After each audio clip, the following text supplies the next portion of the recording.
सबैजना साथीहरू आइपुग्यौ नि है। ल अब यो बीईपी लाई चाहिँ हामीले इन्कम स्टेटमेन्टमा राखेर हेर्यो भने कस्तो बन्छ हेरौँ है त। बीईपी भनेको के हो रे? सबभन्दा पहिलो कुरा प्रोफिट जेरो हो। लास्टको जुन प्रोफिट छ फिक्स कस्ट घटाएपछिको प्रोफिट त्यो जेरो हो। प्रोफिट जेरो भनेको बीईपी हो भने मैले यहाँ अन्तिममा लगेर जेरो राखेँ। यो जेरो आउनको लागि हामीलाई कस्तो कन्डिसन यहाँ हुनु आवश्यक छ त? यो दुईवटा चाहिँ इक्वल हुनु आवश्यक छ कि छैन होला? लास्टको एन्सर जेरो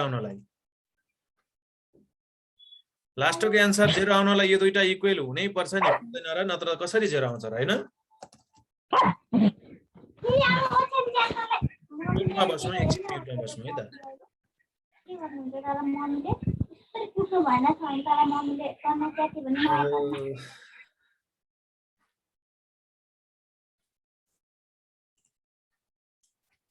यो दुईवटा इक्वल हुन आवश्यक छ। यो दुईवटा इक्वल भएपछि मात्रै प्रोफिट जेरो हुन्छ है। यहाँसम्मको कन्डिसन हेर्ने हो भने जब कन्ट्रिब्युसन मार्जिन भेरिएबल कस्ट घटाइहाल्छौँ हामी हैन, भेरिएबल कस्ट घटाएपछि आएको कन्ट्रिब्युसन मार्जिनको एमाउन्ट र फिक्स कस्टको एमाउन्ट यदि इक्वल छ भने लास्टको प्रोफिट जेरो आउँछ। यो त हामीलाई थाहा भयो। त्यसपछि यसलाई हामी के भनेर लेख्न सक्छौँ त भन्दाखेरि यो कन्डिसनलाई चाहिँ कन्ट्रिब्युसन मार्जिन जसलाई सीएम भन्छौँ हामी सर्टकटमा, CM equal to fix cost भयो भने यो बीईपी कन्डिसन पुरा हुँदो रहेछ। बीईपी कन्डिसन फुलफिल हुनको लागि सीएम इक्वल टु एफसी हुनु पर्दो रहेछ। भनेपछि सीएम भनेको के हो एकचोटि लेख्न सक्छौँ हामी। सीएम भनेको यहाँ कन्ट्रिब्युसन मार्जिन भित्र हामीले सेल्स युनिट इन्टु सीएमपीयू लेखेका छौँ नि, यसलाई राख्न मिल्छ? सीएम भनेको ठाउँमा यो राख्न मिल्छ नि है। ल सीएम भनेको ठाउँमा यो राख्न मिल्छ। एफसी भनेको फिक्स कस्ट है, मैले सर्टकटमा लेखिरहेको छु, फेरि कन्फ्युज भयो भने त्यसलाई फुल फर्ममै हेर्ने। एफसी भनेको फिक्स कस्टलाई भन्न खोजेको हो। सीएम भनेको सेल्स युनिट इन्टु सीएमपीयू रहेछ। अब यो सेल्स युनिट कस्तो सेल्स युनिट? बीईपी कन्डिसनको सेल्स युनिट। अघि हामीले माथि परिभाषामा लेखिसकेका छौँ यसको चाहिँ। यो बीईपी भनेकै कस्तो सेल्स युनिट हो त? एउटा प्रोडक्सन अर सेल्स लेभल भनेको थियौँ नि हामीले। त्यस कारणले गर्दा यो सेल्स युनिटलाई अब हामीले नाम दिनुपर्ने हुन्छ BEP sales unit. BEP sales युनिटलाई मात्रै यता राख्ने हो भने उतापट्टि के हुन्छ होला? अब यो मल्टिप्लाई गरेको सीएमपीयू के हुन्छ उतापट्टि जाँदा? भन त, मल्टिप्लाई गरेको सीएमपीयू उतापट्टि जाँदा डिभाइड हुन्छ। भेरी गुड, डिभाइड हुन्छ। यसरी बीईपी सेल्स युनिट अथवा यसलाई हामी सर्टकटमा बीईपी युनिट्स मात्रै भन्छौँ। सेल्स भन्ने वर्ड भने पनि भयो नभने पनि भयो, यसलाई सर्टकटमा बीईपी इन युनिट्स भन्ने फर्मुला चाहिँ यसरी बन्दो रहेछ। भनेपछि यो बीईपी इन युनिट्सको फर्मुला चाहिँ फिक्स कस्ट बाइ सीएमपीयू कसरी बन्यो भनेर एउटा यो इन्कम स्टेटमेन्टको माध्यमबाट मैले देखाएको। बुझ्यौ यो? हजुर सर। अब हामी त्यसको लागि कन्टिन्यू फर्मुला जान्छौँ। यो चाहिँ एउटा जस्ट मैले बुझाएको मात्रै हो। यसलाई हामी फर्मुलाकै माध्यमबाट 6 नम्बरमा त्यही भएर लेख्छौँ। 6 नम्बरमा हामी के लेख्छौँ त?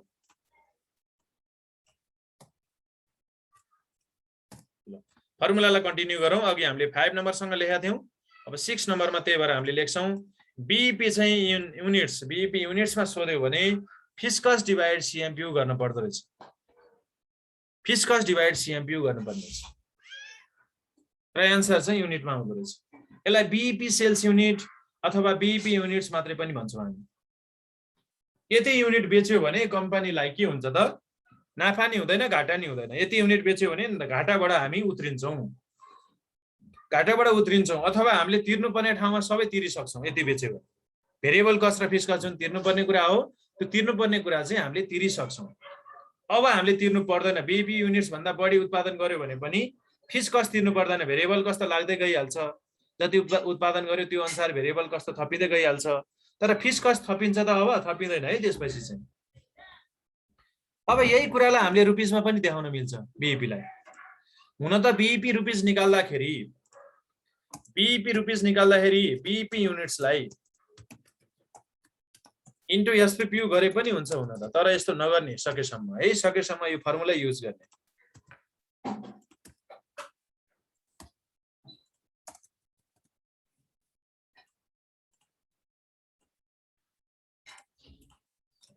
फिक्स कस्ट डिभाइड सीएमआर भनेको के हो? CMR भनेको CM रेसियो है, फुल फर्ममा लेख्ने साथीहरूले फुल फर्ममा लेखिराख्नु भने फेरि CMR भनेको रेसियो, CM रेसियो। अब एउटा कुरा मैले यहाँ के कुरा रिलेटेड गर्न खोजिरहेको छु भने यो युनिट भन्ने यु भन्ने वर्डसँग र यो आर भन्ने वर्डसँग डिभाइडको कुरा रिलेटेड गरिरहेको छु। यहाँ यु आयो भने डिभाइडमा हेरौँ त CMPU, यु भन्ने वर्ड आयो नि लास्टमा, र बीपी रुपिसमा सोध्दा आर भन्यो भने CMR रेसियोको कुरा आर आयो नि। त्यो कुरा चाहिँ रिलेटेड गरेर हेर्ने है, त्यो कुरालाई रिलेटेड गरेर हेर्ने।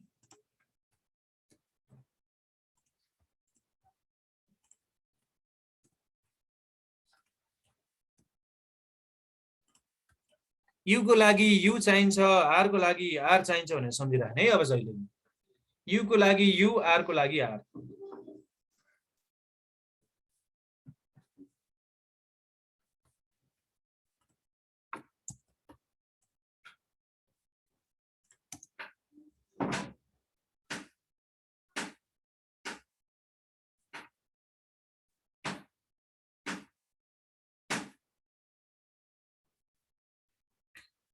अब एउटा कुरा हामीले सेल्स गर्छौं नि, जब कम्पनीले सेल्स गर्यो भने त्यो सेल्स दुई प्रकारको सेल्स हुँदो रहेछ। एउटा बीईपी सम्मको सेल्स जसले हामीलाई नाफा दिँदैन तर खर्चलाई चाहिँ हामीले कभर गर्छौं, फिक्स कस्ट सम्मलाई कभर गर्ने एउटा त्यो बीईपी सेल्स। र त्यो भन्दा बढी उत्पादन गर्दै गयो, बढी बेच्दै गयो भने के हुन्छ? अब नाफा दिने सेल्स। नाफा दिने सेल्स र नाफा नदिने सेल्स दुई प्रकारको हुँदो रहेछ। त्यही भएर हामीले यो बीईपी सेल्सको चाहिँ रेसियो निकाल्न सक्छौं। बीईपी सेल्सको चाहिँ रेसियो, त्यसलाई बी रेसियो भन्छौं हामी। बी रेसियो अथवा बी सेल्स रेसियो पनि भन्छ यसलाई। बी रेसियो भनेको BEP rupees divide sales rupees. हुन त युनिट राखे पनि हुन्छ, तलमाथि दुईटै युनिट राख्ने भने युनिटमा नि एन्सर चाहिँ एउटै आउँछ। तर सकेसम्म रेसियो भनेपछि रुपिसलाई हामीले हेर्ने भनेका छौँ। अहिले भर्खरै रेसियोको आर र रुपिसको आर, त्यही भएर सकेसम्म हामीले बी रेसियो निकाल्दा BEP rupees divide sales rupees गर्ने। BEP units divide sales unit गरे पनि एन्सर चाहिँ सेम आउँछ।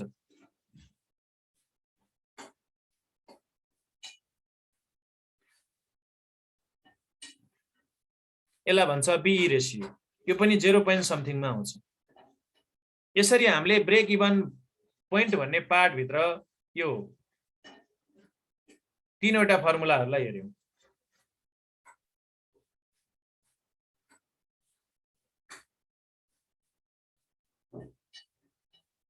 यो तीनवटा फर्मुलामा केही सोध्नु पर्ने छ भने भनौं, किनभने अब बाँकी फर्मुला फेरि अर्को टपिकबाट जान्छ।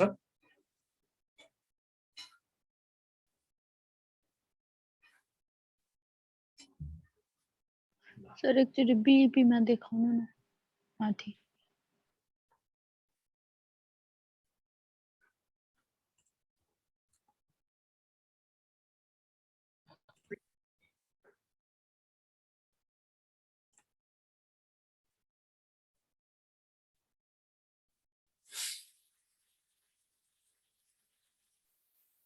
भयो सर।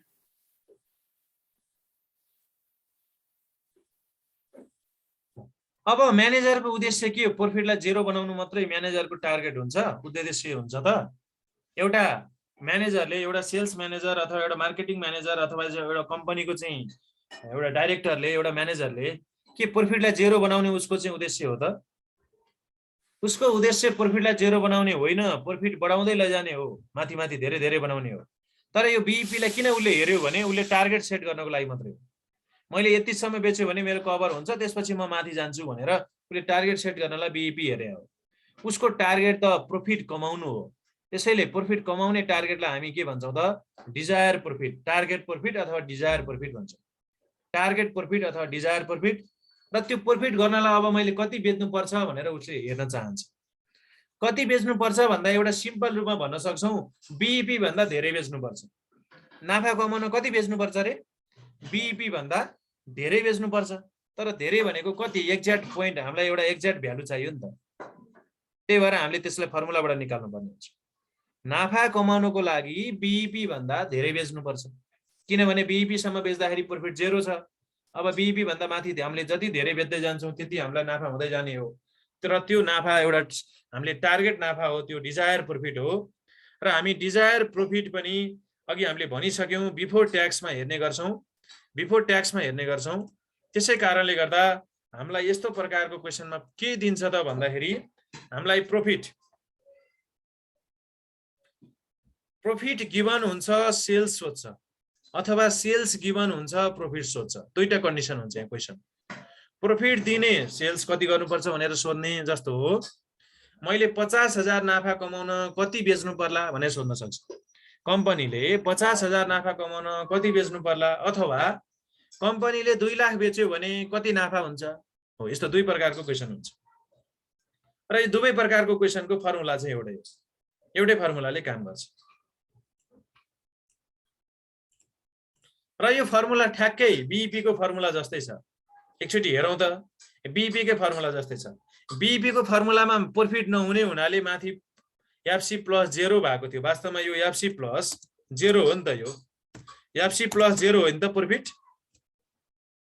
यो 0 प्रॉफिटलाई यहाँ प्लस नगरे नि हुने भएर हामीले प्लस नगरे हो नि अघि त त्यही भएर अब यहाँ प्रॉफिटको अमाउन्ट यहाँ चाहिँ 20,000 आयो भने त CM equal to fix cost मात्रै लेखेर पुग्छ त सीएम इक्वल टु फिक्स मात्रै लेखेर पुग्दैन नि हो त्यो प्रॉफिटको अमाउन्ट यहाँ प्लस गर्नुपर्छ नि अब त्यस कारणले गर्दा हामीले माथि एनपीबीटी थप्नुपर्छ फर्मुला एउटै हो बीईपी को फर्मुला र रिक्वायर्ड सेल्स को फर्मुला एउटै हो तर मात्रै फरक के हुन्छ बीईपी मा प्रॉफिट 0 भएको हुनाले एफसी मा प्लस प्रॉफिट गर्नु पर्दैन तर यसमा चाहिँ प्रॉफिट दिने हुनाले प्रॉफिट गिवन हुने हुनाले हामीले त्यो प्रॉफिटलाई डिजायर प्रॉफिटको नाम पनि एनपीबीटी नै राख्यौं है हामीलाई सजिलोको लागि डिजायर प्रॉफिटलाई डीपी भन्न सक्छौं नभए डिजायर प्रॉफिटलाई डीपी भन्न सक्छौं तर हामी प्रॉफिटलाई एनपीबीटी भन्ने चलन भएको हुनाले एनपीबीटी नै लेख्दा पनि हुन्छ क्वेशनले दिएको प्रॉफिट एनपीबीटी राख्ने र रिक्वायर्ड सेल्स चाहिँ युनिटमा निकाल्ने बीईपी कै फर्मुलामा माथि एनपीबीटी थप्ने र यसैगरी रिक्वायर्ड सेल्स रुपीसमा नि सोध्न सक्छ रुपीसमा सोध्यो भने बीईपी रुपीसकै फर्मुला लगाउने तर माथि के थप्नु पर्यो प्लस एनपीबीटी थप्नु पर्यो रुपीसको आर युनिटको यु फेरि पनि त्यही कुरा दोहोरियो रुपीसको आर युनिटको यु यहाँ यु भएको बेलामा हामीले तल यु हेर्छौं र आर भएको बेलामा तल डिभाइडमा आर भएको हुन पर्यो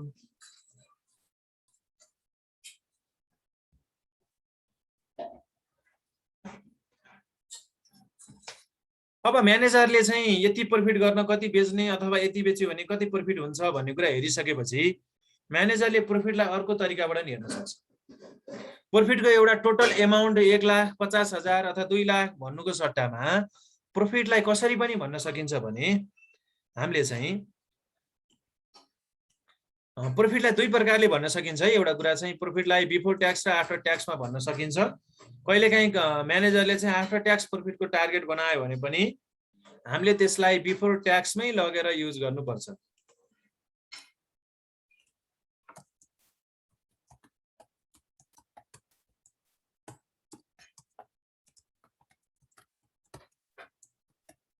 यदि एनपीएटी दियो भने आफ्टर ट्याक्स भनेर दियो भने पनि हामीले के गर्नुपर्छ कन्भर्ट इन्टु एनपीबीटी नै गर्नुपर्छ तर त्यसको लागि हामीलाई के दिन्छ ट्याक्स रेट टी दिन्छ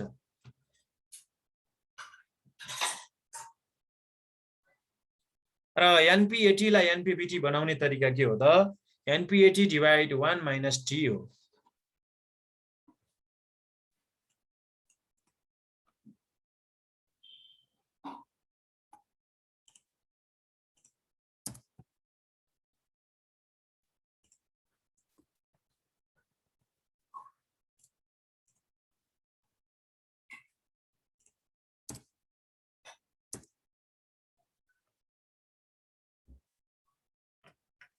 र यसमा ध्यान दिनुपर्ने एउटा कुरा कहिलेकाहीँ यो निकाल्दै जाँदा हामीले कहिलेकाहीँ क्याल्कुलेटरमा मिस्टेक हुन सक्छ के हुन सक्छ एउटा कुरा दिमागमा सधैँ राखौं हामीले निकालेको आन्सर एनपीएटी बाट एनपीबीटी निकालेको आन्सर धेरै हुनुपर्छ किनभने ट्याक्स घटाउनु अघिको अमाउन्ट हो नि त ट्याक्स घटाएपछिको अमाउन्ट दियो भने ट्याक्स घटाउनु अघिको अमाउन्ट निकाल्नुपर्छ कहिलेकाहीँ स्टुडेन्टहरुले चाहिँ कन्फ्युज भएर एनपीएटी प्लस एनपीएटी को पर्सेन्ट गर्दिन्छ क्या त्यो मिस्टेक हुन्छ एनपीएटी को पर्सेन्ट हान्ने होइन 1 माइनस टी ले डिवाइड गर्नुपर्छ र एनपीबीटी चाहिँ एनपीएटी भन्दा धेरै हुन्छ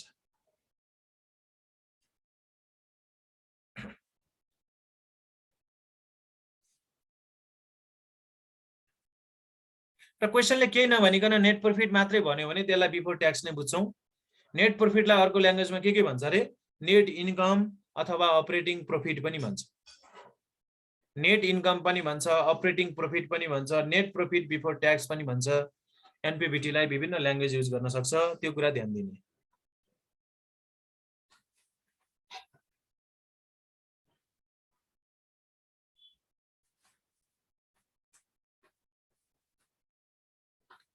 अब म्यानेजरले प्रॉफिटलाई अर्को तरिकाबाट नि हेर्न सक्छ।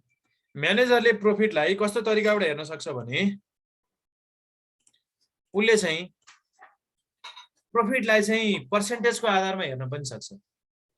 पर्सेन्टेज अफ सेल्सको आधारमा के, जस्तो प्रॉफिट 50,000 कमाउँछु भन्नुको सट्टामा प्रॉफिट चाहिँ 20% कमाउँछु, 30% कमाउँछु भन्न पनि त सकियो नि।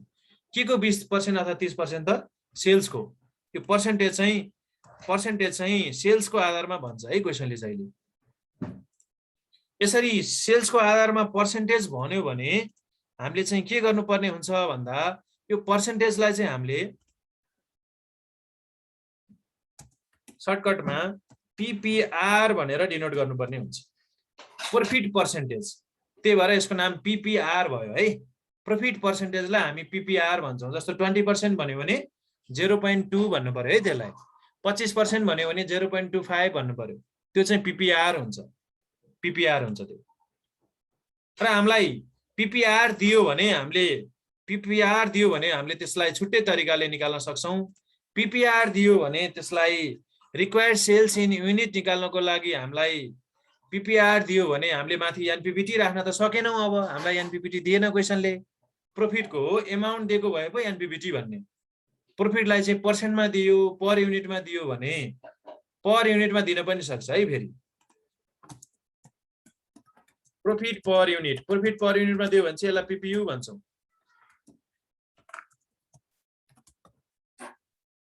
प्रॉफिट पर युनिटलाई चाहिँ के भन्छौं रे, पीपीयू। पीपीआर अथवा पीपीयू दियो भने त्यसको फर्मुला अलिकति फरक छ।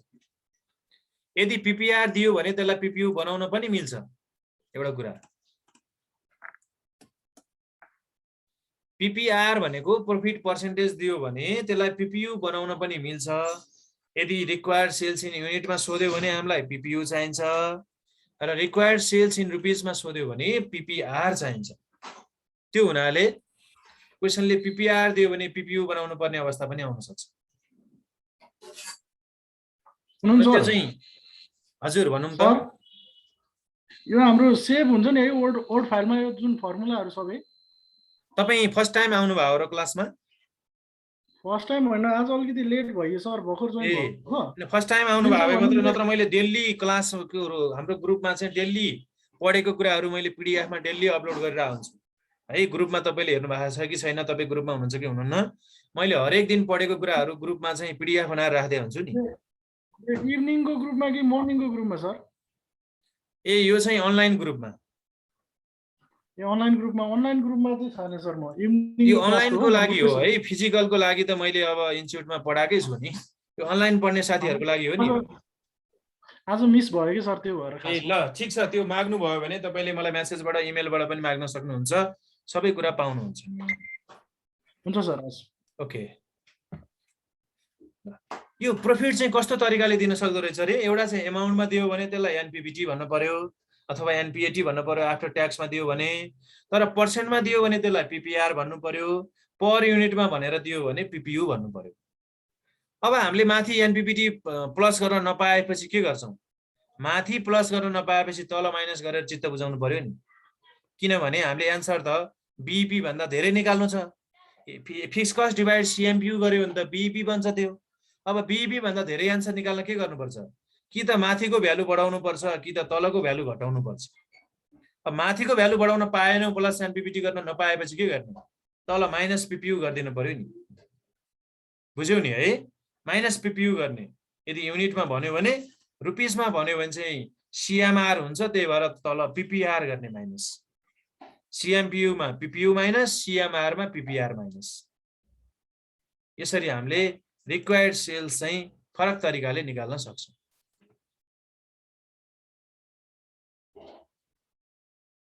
हामी यो फर्मुला नम्बर 11 सम्म आइपुग्यौं। यहाँसम्म आइपुग्दा हामीले रिक्वायर्ड सेल्स सम्मको टपिकलाई कभर गर्यौं। अब हामी यही फर्मुलालाई भोलि अलिकति कन्टिन्यू गरेर त्यसपछि हामी सिंगल प्रोडक्ट वाला क्वेशनहरु प्र्याक्टिस गर्नतिर लाग्छौँ।